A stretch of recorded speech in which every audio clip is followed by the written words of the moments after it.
অনেকেরই ভুল ধারণা প্রেশার কুকারে মাংস রান্না করলে স্বাদ হয় না।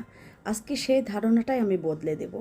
আপনাদের চোখের সামনেই রান্না করে দেখাবো এবং কিভাবে স্বাদ হয় সেই টিপসগুলো বলে দেব। দেখেন, শুরু করে দিলাম।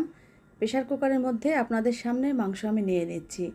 এর মধ্যে আপনি পরিমাণ মতো পেঁয়াজ মশলা দিতে হবে। এখানে প্রায় 3 কেজির মতো মাংস আছে। দেখেন, এটা 5.5 লিটারের একটা প্রেশার কুকার, একদম লোড হয়ে গেছে।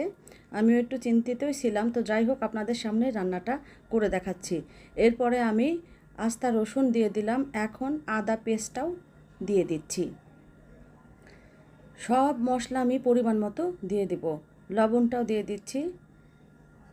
দরকার হলে পরে চেক করে নেবেন। এখানে হলুদ দিয়ে দিলাম, ধনিয়ার গুঁড়া দিয়ে দিলাম। ধনিয়ার গুঁড়া আমি 1.5 চামচের বেশি দিলাম।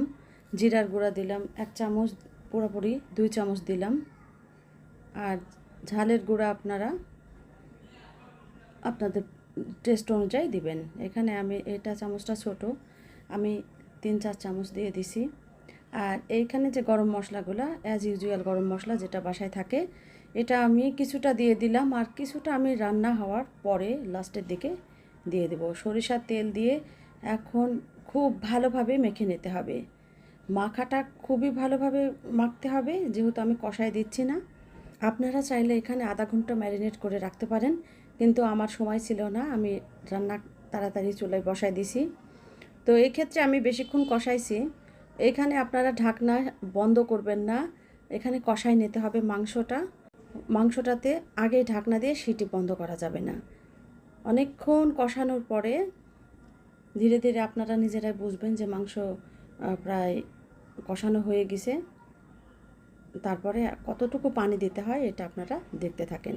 এখানে আমি কিছু কাঁচামরিচও দিয়ে দিলাম। আর এই পানির পরিমাণটাই মেন। এখানে আপনারা একদম মাংস ডুববে না এরকম পানি দিবেন। দেখেন যে ঝোলের উপরে ঝোল একদমই কম, শুধু আমি ছোট্ট একটা গ্লাসে এই পানিটা দিলাম। এরপরে আমি 8-10টা সিটি উঠাই নিলাম। 70% সিদ্ধ হওয়ার পরে আমি প্রেশার কুকারের ঢাকনা খুলে কিছু আলু দিয়ে দিলাম। আপনারা চাইলে আলু নাও দিতে পারেন।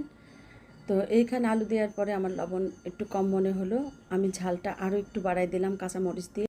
আমার মোটামুটি ঝাল ঝাল খেতে ভালো লাগে, আপনারা যেভাবে চান সেভাবে খাবেন। আলু দেওয়ার পরে 4-5টা সিটি তুলে এই তো আমার রান্না শেষ। দেখেন, একদম মাখা মাখা, ঝোল রাখবেন না, আর এভাবে রান্না করে খাবেন।